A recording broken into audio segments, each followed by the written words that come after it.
Setiap kita pasti akan mengalami masa transisi, sebuah masa peralihan dari satu keadaan ke keadaan yang lain.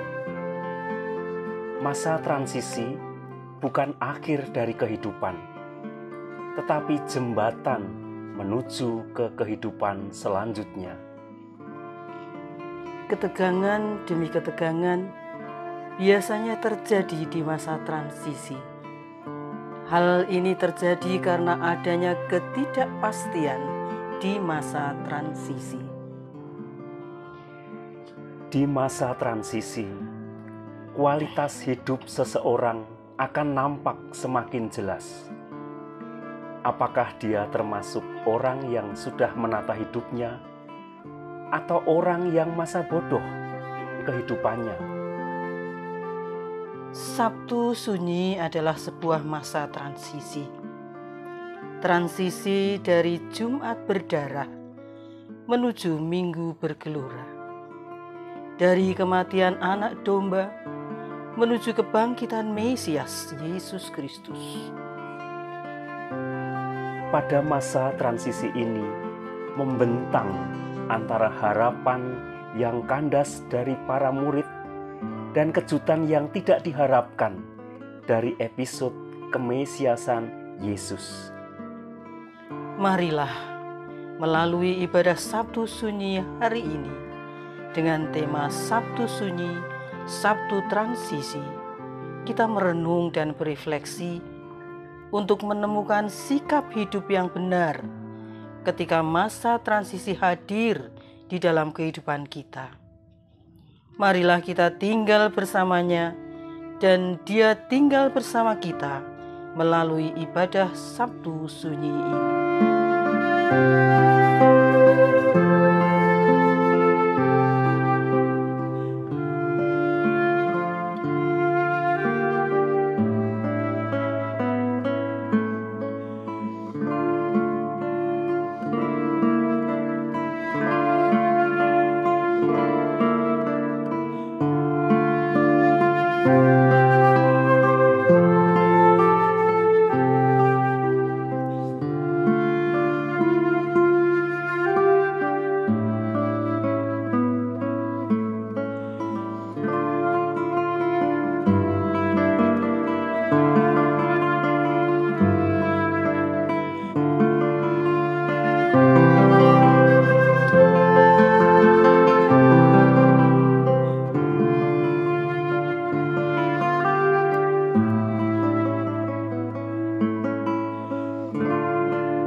14 ayat 1-14. Manusia yang lahir dari perempuan singkat umurnya dan penuh kegelisahan. Seperti bunga ia berkembang lalu layu. Seperti bayang-bayang ia hilang lenyap dan tidak dapat bertahan. Masakan engkau menunjukkan pandanganmu kepada orang seperti itu dan menghadapkan kepadamu untuk diadili? Siapa dapat mendatangkan yang tahir dari yang najis? Seorang pun tidak. Jikalau hari-harinya sudah pasti dan jumlah bulannya sudah tentu padamu, dan batas-batasnya sudah kau tetapkan, sehingga tidak dapat dilangkahinya, hendaklah kau alihkan pandanganmu daripadanya, agar ia beristirahat, sehingga ia seperti orang upahan dapat menikmati harinya.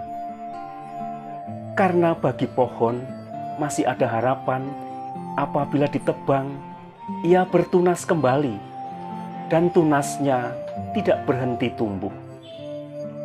Apabila akarnya menjadi tua di dalam tanah, dan tunggulnya mati di dalam debu, maka bersemilah ia setelah diciumnya air, dan dikeluarkannyalah ranting seperti semai.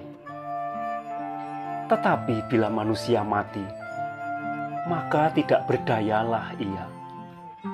Bila orang binasa, di manakah ia? Seperti air menguap dari dalam tasik, dan sungai surut dan menjadi kering, demikian juga manusia berbaring dan tidak bangkit lagi, sampai langit hilang lenyap. Mereka tidak terjaga dan tidak bangun dari tidurnya.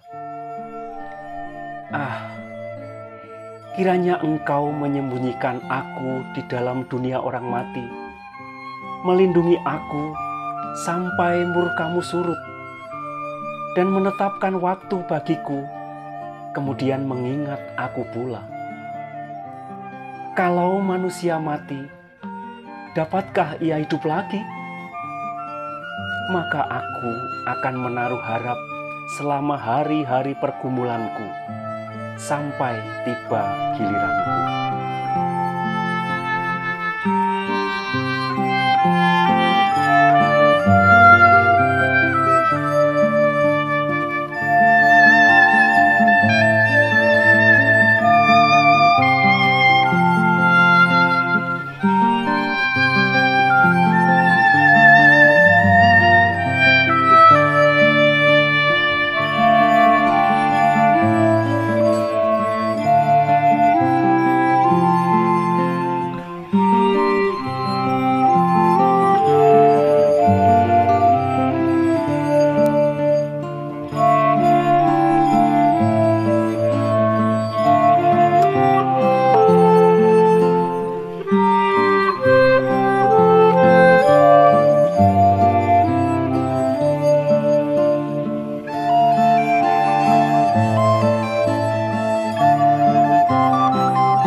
Penderitaan yang amat sangat telah dialami oleh Ayub. Bahkan penderitaannya itu akan menghantarnya ke ujung kematian. Menghadapi kondisi itu, Ayub tidak bersikap diam, sebagaimana yang dinasihatkan oleh sahabatnya, Zofar. Bagi Zofar, sikap diam, tidak boleh protes kepada Allah, adalah sikap terbaik menghadapi penderitaan yang diakibatkan oleh dosa atau kesalahan. Tetapi Ayub tidak bisa diam. Sebaliknya, Ayub banyak berbicara. Ayub banyak bertanya dan mempertanyakan tentang penderitaan yang dialaminya kepada Tuhan.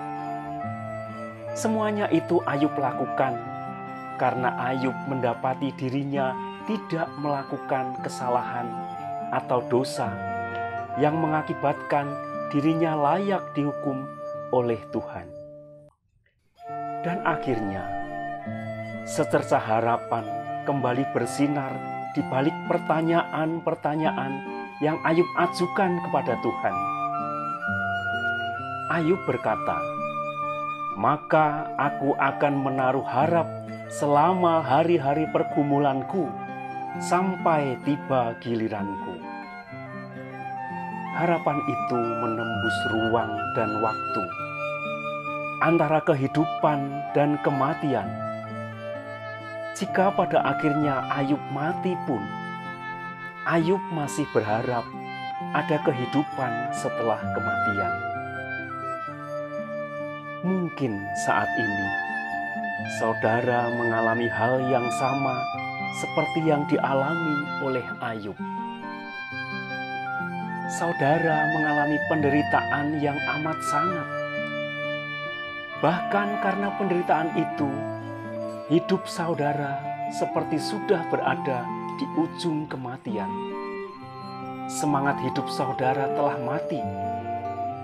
Padahal saudara merasa tidak ada dosa atau kesalahan yang saudara lakukan, yang saudara pantas mendapatkan hukuman.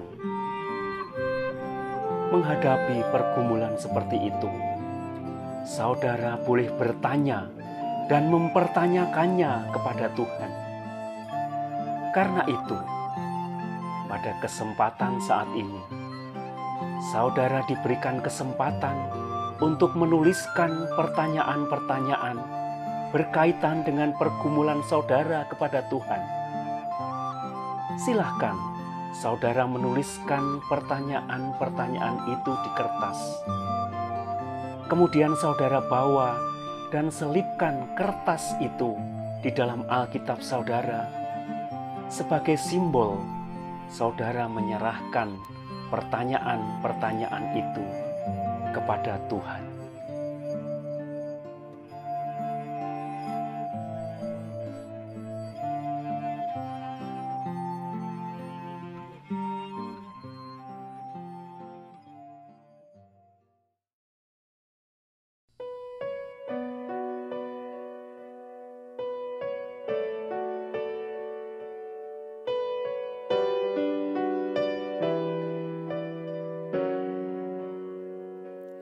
Kasihani aku ya Tuhan, sebab ku rasa sesak.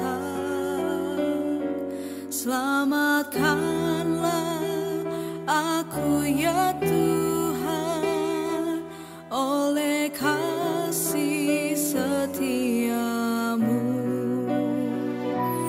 Kasihani aku ya Tuhan, sebab ku rasa sesak. Selamatkanlah aku ya Tuhan, oleh kasih setiamu. Padamu Tuhan aku berlindung, jangan sekali-kali ku mendapat malu. Luputkan aku sebab keadilan-Mu, ya Tuhan, sendengkan telinga-Mu. Jadilah Tuhan gunung batuku, tempat berlindung dan kubu pertahananku. Dan oleh karena nama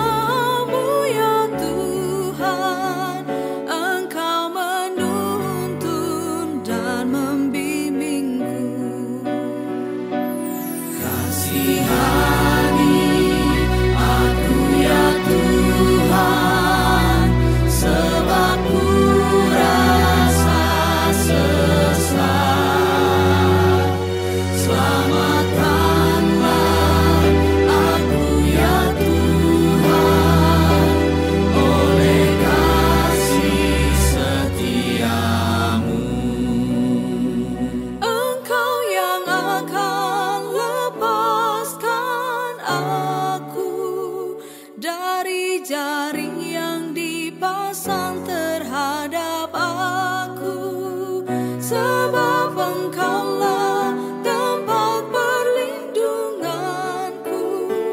Engkaulah Tuhan penyelamatku. Engkaulah Tuhan tempat berlindung. Ke dalam tangan-Mu ku serahkan nyawaku. Engkaulah Tuhan yang membebaskan aku. Engkaulah Tuhan Allah yang setia. Kasihani aku ya Tuhan, sebab ku rasa sesat. Selamatkanlah aku ya Tuhan, oleh kasih setiamu. Buat wajahku pun bercahaya atas hamba-Mu ya Tuhan penyelamatku. Selamatkan aku dari yang mengejarku. Selamatkan oleh kasih setiamu. Kasihani aku ya Tuhan, sebab ku rasa sesat. Selamatkanlah aku ya Tuhan, oleh kasih setiamu.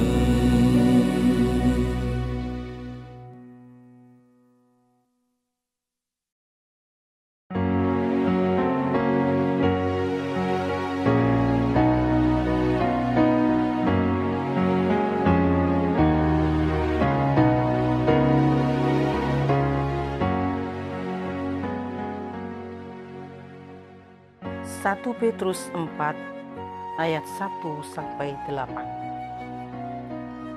Jadi karena Kristus telah menderita penderitaan badani, kamu pun harus juga mempersenjatai dirimu dengan pikiran yang demikian. Karena barang siapa telah menderita penderitaan badani, ia telah berhenti berbuat dosa, supaya waktu yang sisa jangan kamu pergunakan menurut keinginan manusia, tetapi menurut kehendak Allah. Sebab telah cukup banyak waktu kamu pergunakan untuk melakukan kehendak orang-orang yang tidak mengenal Allah. Kamu telah hidup dalam rupa-rupa hawa nafsu, keinginan, kemabukan, pesta pora, perjamuan minum, dan penyembahan berhala yang terlarang. Sebab itu mereka heran bahwa kamu tidak turut mencemplungkan diri bersama-sama mereka di dalam kubangan ketidaksenonohan yang sama, dan mereka memfitnah kamu. Tetapi mereka harus memberi pertanggungan jawab kepada Dia yang telah siap sedia menghakimi orang yang hidup dan yang mati.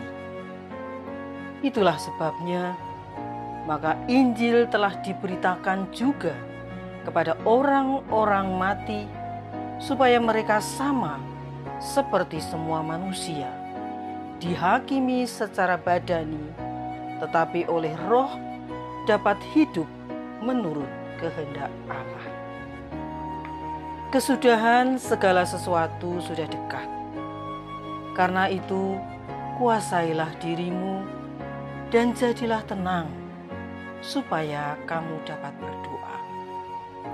Tetapi yang terutama, kasihilah sungguh-sungguh seorang akan yang lain, sebab kasih menutupi banyak sekali dosa.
menghadapi penderitaan adalah sama seperti menghadapi peperangan.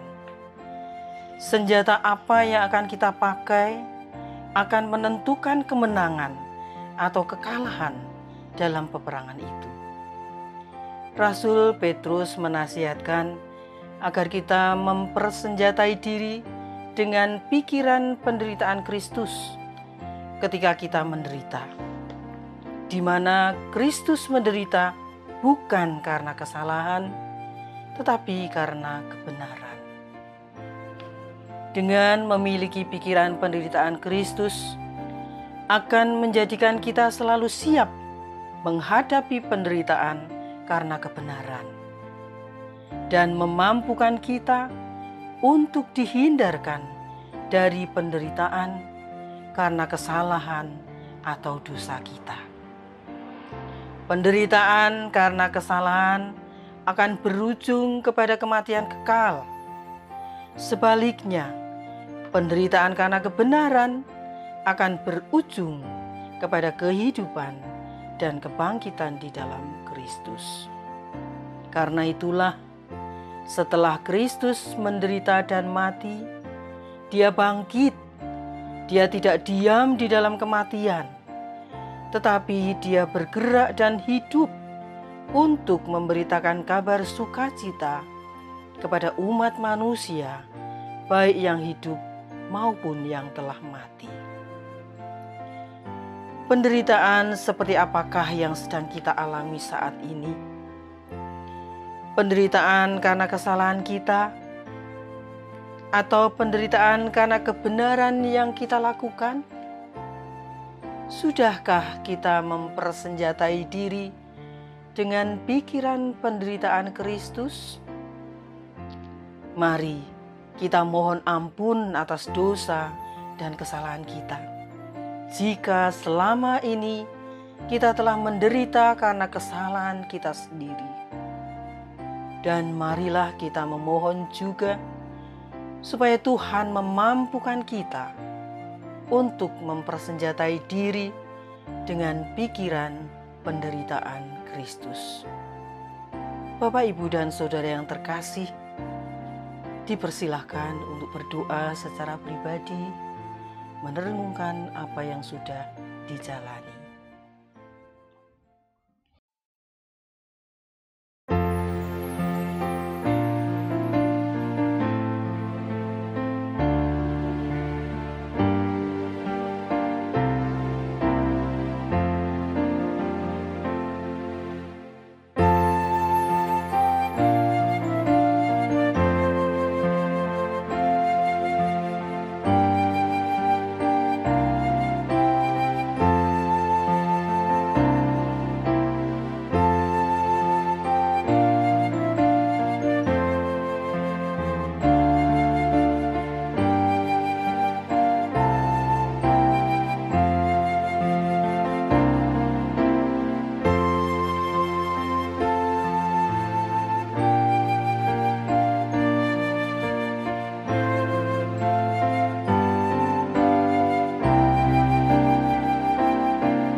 Yohanes 19 ayat 38 sampai 42. Sesudah itu, Yusuf dari Arimatea, ia murid Yesus tetapi sembunyi-sembunyi karena takut kepada orang-orang Yahudi, meminta kepada Pilatus supaya ia diperbolehkan menurunkan mayat Yesus. Dan Pilatus meluluskan permintaannya itu. Lalu datanglah ia dan menurunkan mayat itu. Juga Nikodemus datang ke situ. Dialah yang mula-mula datang waktu malam kepada Yesus. Ia membawa campuran minyak mur dengan minyak gaharu, kira-kira 50 kati beratnya. Mereka mengambil mayat Yesus, mengapaninya dengan kain lenan, dan membubuhinya dengan rempah-rempah menurut adat orang Yahudi bila menguburkan mayat. Dekat tempat di mana Yesus disalibkan, ada suatu taman, dan dalam taman itu ada suatu kubur baru yang di dalamnya belum pernah dimakamkan seseorang. Karena hari itu hari persiapan orang Yahudi, sedang kubur itu tidak jauh letaknya, maka mereka meletakkan mayat Yesus ke situ.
Bapak Ibu Saudara yang dikasihi Tuhan, ada dua kelompok manusia yang hidupnya pernah bersentuhan dengan Kristus dalam menyikapi peristiwa Sabtu Sunyi. Kelompok yang pertama diwakili oleh para murid Tuhan Yesus yang disebut murid yang terang-terangan. Sedangkan kelompok yang kedua diwakili oleh Yusuf Arimatea dan Nikodemus yang disebut murid yang sembunyi-sembunyi. Dan yang menarik, justru murid yang disebut murid sembunyi-sembunyi ternyata melakukan tindakan yang terang-terangan.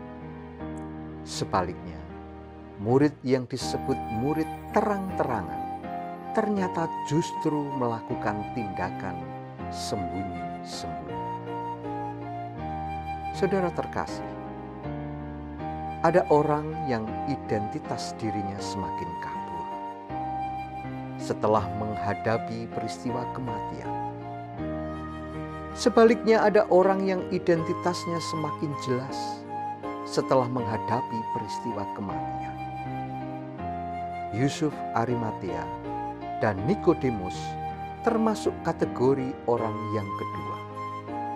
Setelah Yesus mati, identitas mereka semakin jelas bahwa mereka adalah murid Yesus. Tindakan mereka dengan memberanikan diri mengambil mayat Yesus adalah tindakan kemuritan. Sebaliknya, para murid Yesus yang disebut murid terang-terangan, justru identitasnya semakin kabur.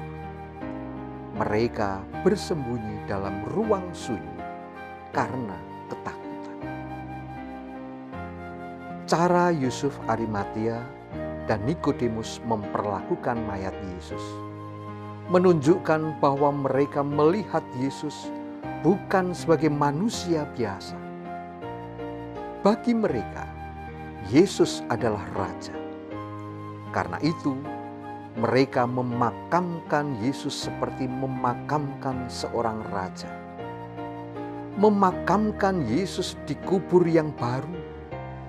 Membalsem mayat Yesus dengan campuran minyak mur dan minyak gaharu yang sangat mahal. Saudara-saudara, ketika peristiwa penderitaan atau kematian menerpa kehidupan kita, apakah identitas kita sebagai murid Kristus semakin kabur atau semakin jelas? Sudahkah kita memberikan yang terbaik bagi Kristus sebagai wujud identitas kita yang jelas sebagai murid Kristus? Mari kita belajar memberikan dan mempersembahkan yang terbaik bagi Kristus sebagai pengakuan kita kepadanya bahwa Kristus adalah Raja kita. Mari kita mempersembahkan persembahan kita kepadanya dengan memberikan yang terbaik dari apa yang kita miliki.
Saudara-saudara sekalian, ketika hidup saudara saat ini menghadapi masa transisi yang tidak mudah, janganlah cemas, janganlah takut. Ingatlah Allah tidak tinggal diam. Rahmat-Nya selalu melimpah untuk menyertai saudara.